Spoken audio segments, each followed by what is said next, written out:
So thank you everyone for joining on this session's Knowledge Bites. It is our 32nd session, which is pretty cool. And today we have RT Brown of the Brattleboro Development Credit Corporation, and he will be discussing our Community Facilities Technical Assistance Program, which is funded through the USDA.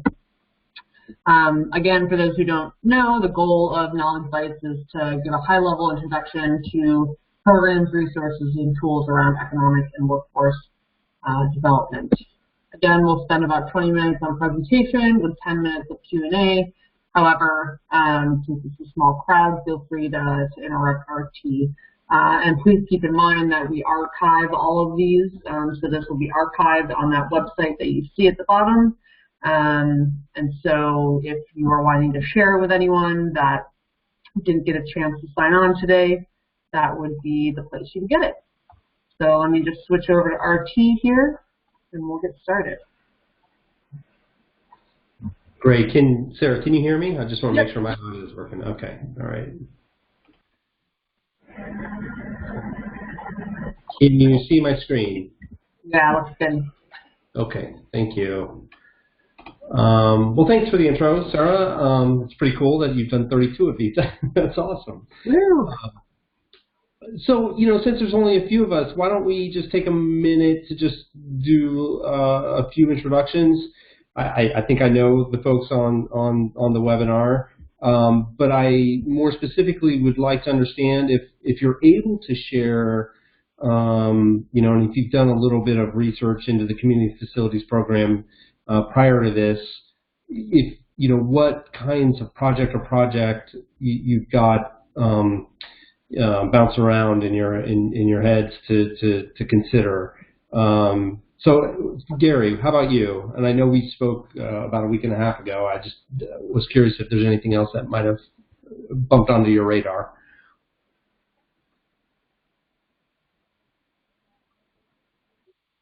Sarah, okay, I hear you. Thank you. Yeah, so there's the big one that we're really interested in is the train station, purchase and renovation of the train station. Great. And I believe some more technical assistance study stuff.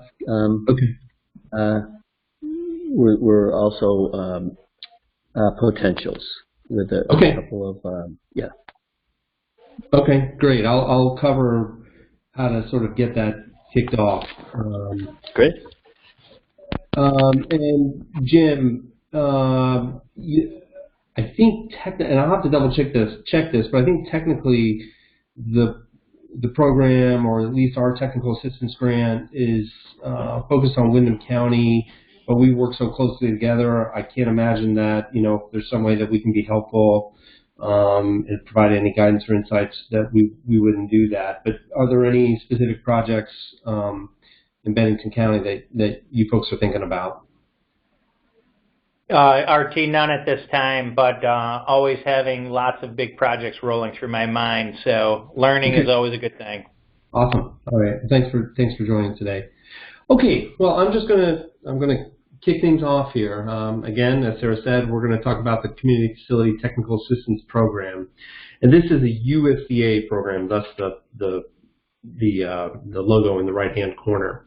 We've done some intros. I'm going to cover the Community Facilities Program at a really high level, what it likes to focus on, and what our support program looks like.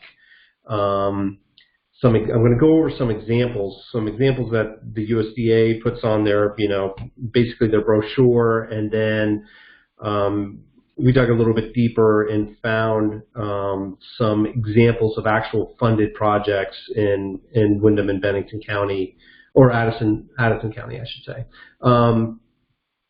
How to start, how to get the conversation going with us and with the technical assistance program, and what are the assessment criteria that we use in order to assess our ability to put capacity towards a specific project with the technical assistance program.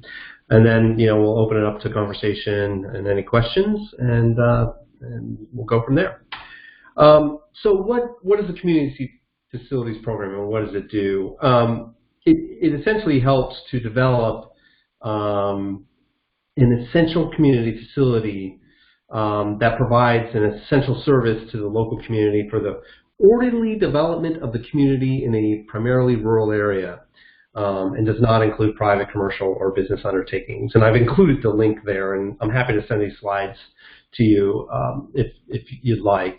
But different examples include, I'm going to jump around a little bit, healthcare facilities, medical clinics, public facilities, town halls, courthouses. I've had some conversations about some upfitting and renovations of some firehouse facilities as well as fire trucks. One might not think that a fire truck could be a community facility, but it actually could be considered that, as well as local food systems. And these are the examples that are provided by the USDA as potential community facility projects. But again, these are just examples, and you shouldn't be limited to what's listed here. So I want to touch on what's a technical assistance program. So the BDCC received a grant from the USDA in the form of this, to take the form of this technical assistance program. And the reason why, one of the high-level reasons, I should say, why the BDCC sought this funding is because we do see the relationship between some core community development projects as well as traditional economic development. And this is really our first step into tipping our toes into those waters, because in order for there to be economic development, there also needs to be community development. And a lot of municipalities and organizations just don't have the capacity to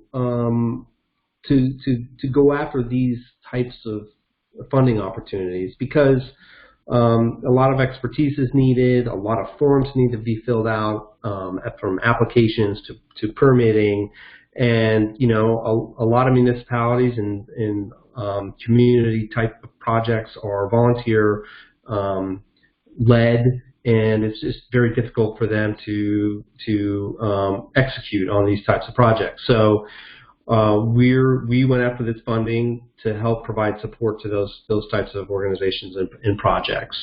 And I'll dive in a little more detail about what that can encompass, or what that capacity can encompass.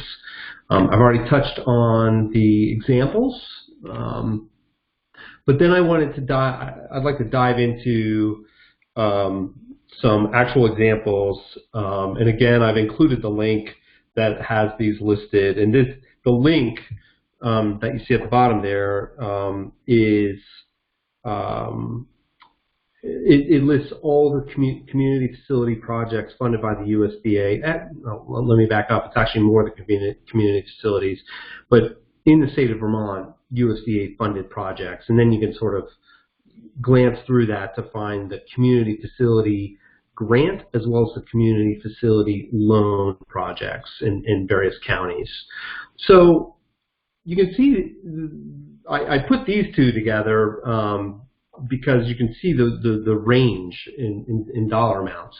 One was for $4,500. It was a community facility grant for Middlebury School in Middlebury, obviously, and the other was for Bennington. I didn't put the full description there just because it was too long, but it was for some renovation and other property-related projects, and that's a direct loan for $47 million.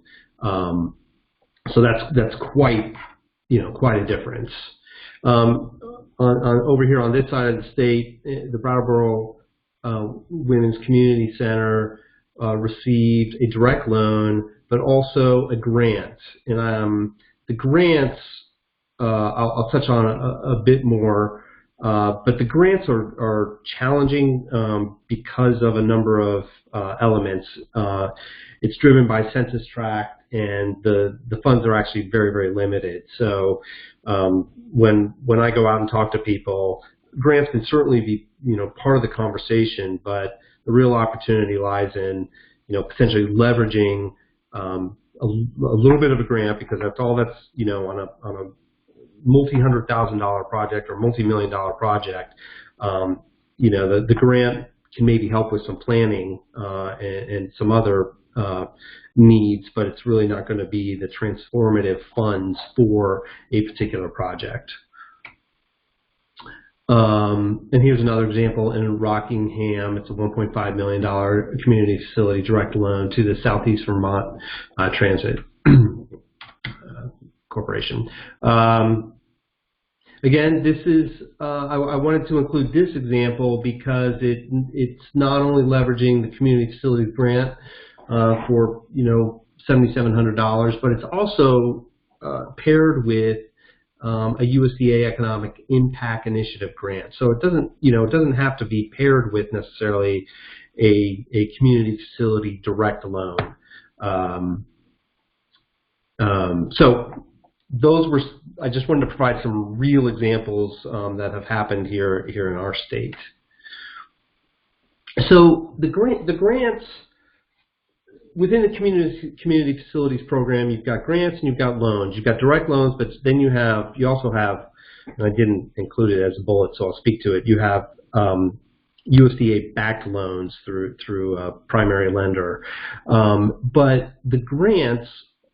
The amounts typically are a percentage of the total project, and that varies by census tract, and the maximum that we've seen is about $50,000.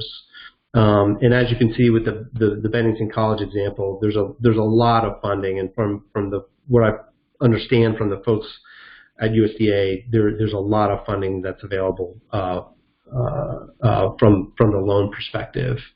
And I'm going to jump out of this presentation and pull up a document that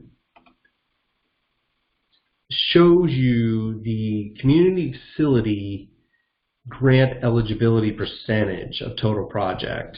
So this is for the entire state. It might be kind of tough to see, but I pulled up Middlebury because that is what the example project where it was located. And for community facilities, due to the demographics, due to the particular census tract of that project, only 15% of the overall project budget could be from a community facility. If we look at something, Gary, you're up in Rockingham town, I don't know, that's a bit higher. That's 55% of the overall project, or again, a maximum of 50,000. It's a bit complicated, and I think the takeaway that I would like to communicate to folks is that that's why we have this technical assistance program, is to help projects understand what's available to them and what is potentially the best mix and match of types of dollars that can be used and put towards a project. Okay, I'm going back to the presentation now. Actually, I'm going through this faster than I expected, so I hope it's not too fast. So how do you access our technical assistance program? I'd like to ask that folks go to the URL, the first URL, and that's a very, very simple contact form. So that records records the initial contact so that we can start a formal dialogue. Once we have that initial conversation and we understand what the project is all about, and there's a good level of comfort as to whether it's an eligible project and whether the organization is an eligible organization, then the bit.ly URL where the formal request can be made for receiving the technical assistance. In that, I'm going to go through some of the questions that we ask in that formal request, because it's essentially our assessment criteria, how we need to assess the potential validity of a project. And that's what I'm going to go through now, just to give you some perspective. It's not a heavy lift of a form, but it does ask for some details. And a lot of this is driven by the definition of an eligible project according to the USDA. And as you can see here, it's essential that, obviously, a community facility have strong ties to the community. So we ask a series of questions whether or not the project has, widespread community support. Are the members of the organization primarily from a specific local rural community, and so on. I won't read all of them, but these are the questions that will be asked in that formal request form. What are the purposes for the funding? So that's pretty straightforward. It's a narrative, 1,500 characters maximum. Readiness and viability. We're really looking for I wouldn't say shovel-ready projects, but we really are looking for projects that are beyond just sort of a high-level conceptual stage. Projects that there is already some community support, and it's clear that there's that community support, because we are looking for the ability to execute on transformative types of projects. Now, if the project is at purely an idea stage, that doesn't mean we won't help in some way, but it might not be formally within the community facilities technical assistance program. High need community. So as I mentioned, the census tract eligibility. If you're in one of those census tracts that has a higher need, that's going to be scored higher and viewed more favorably. Multi-jurisdictional and regional projects. Those have a larger impact. So we like to understand what the greatest impact is and what's from an impact on the organization's constituents, what's the broadest reach and the greatest impact. So therefore we ask for some detail on that. And this, it's important that projects are able to leverage other funding. So whether that be municipal funding or other lending partners, we need to understand that the funding isn't solely coming from one source, because it illustrates sort of the maturity of the project and its readiness. It also speaks to the readiness of the project. And then there's the ability to add any supporting documentation. I think you can add up to 5 files. So if there's been any studies done, any existing permits, those can be added to the form. I think that's it. So I'd love to open it up to questions. I feel like I went through that information really quickly. Again, my goal was to communicate the difference between the community facilities program from the USDA and then our program from a technical assistance perspective and what we can help do. I think I'd like to add, the kinds of support we can provide is pretty broadly defined. So that's one of the reasons why I didn't actually put a slide to it. When a project is trying to access the community facilities program from the USDA, you might need some permitting. You might need an initial study done, an architectural study done. Maybe there's a historical building that's involved. So the technical assistance program can help navigate that kind of work.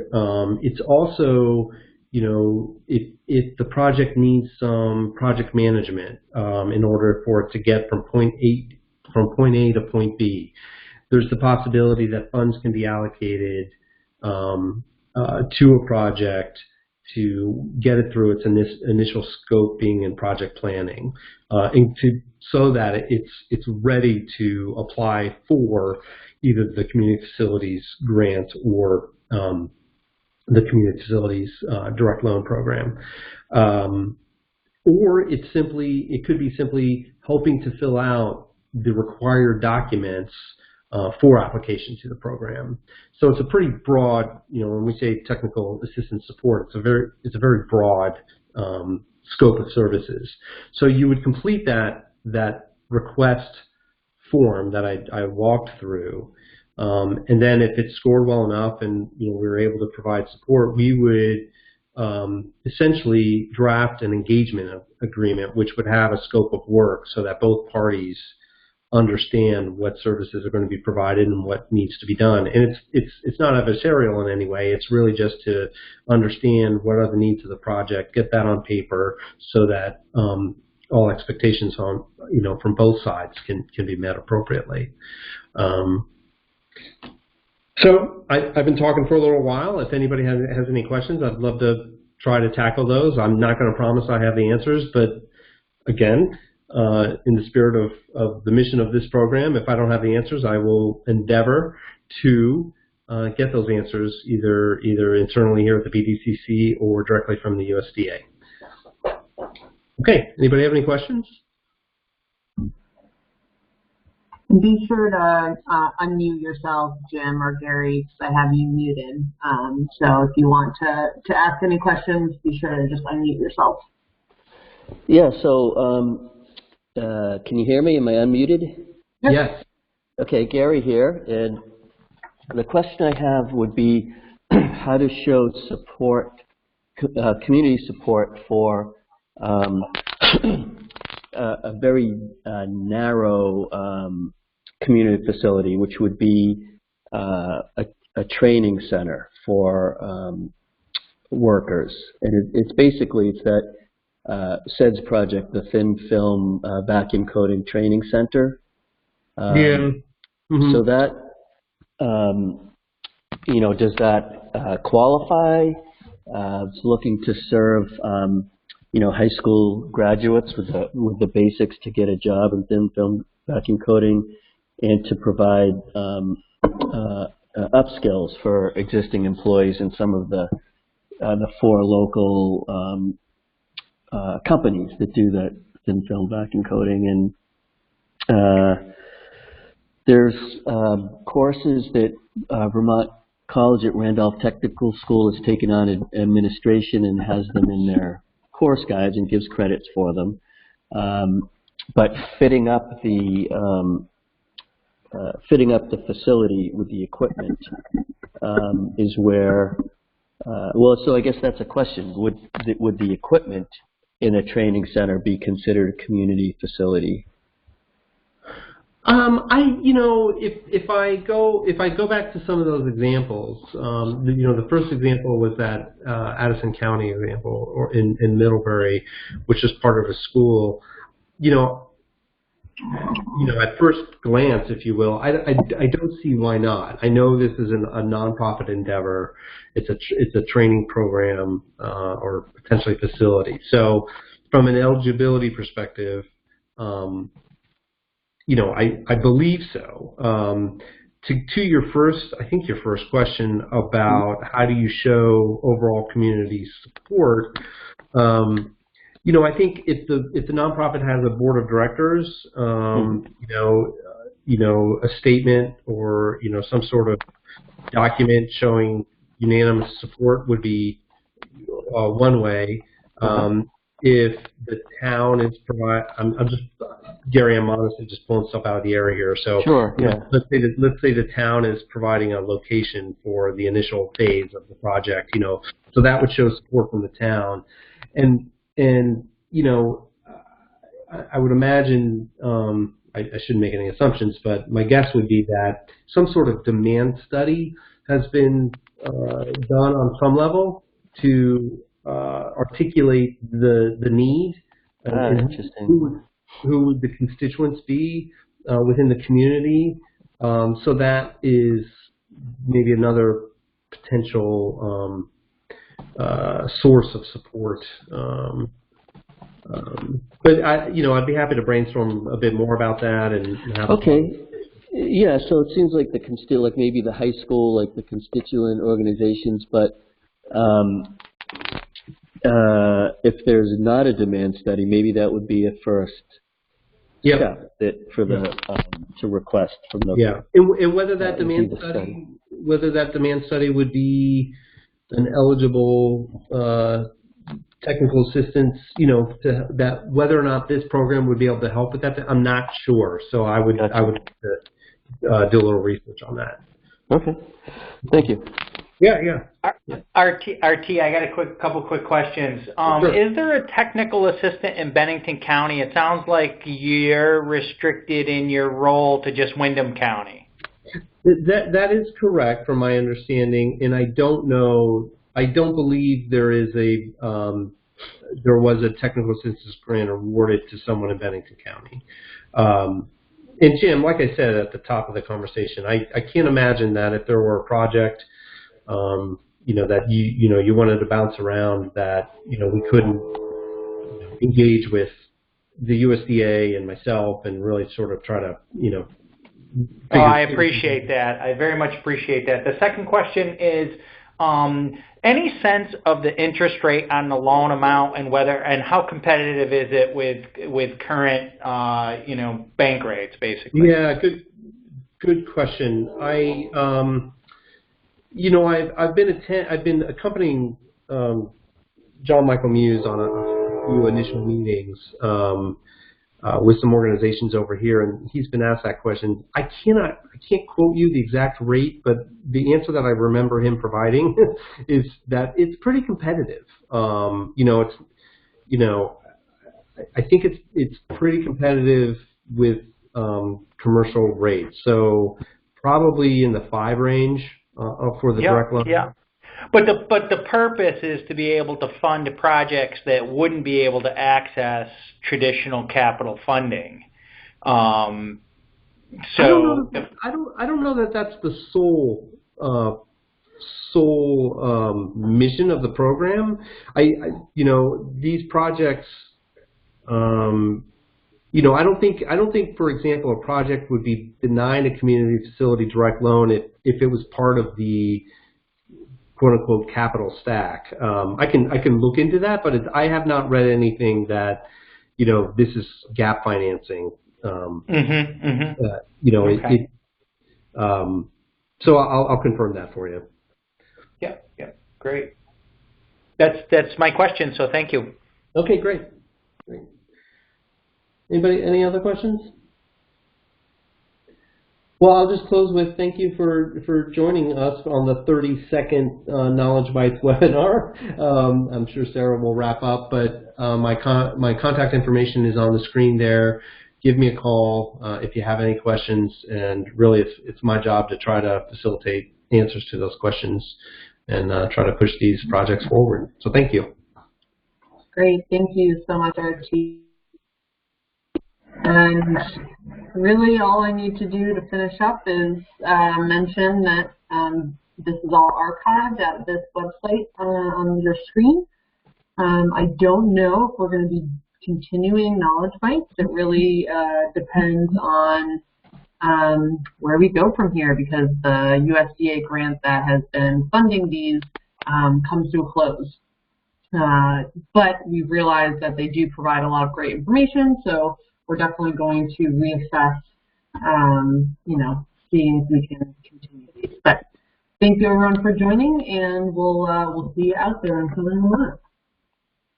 Bye, folks. Thanks, Sarah.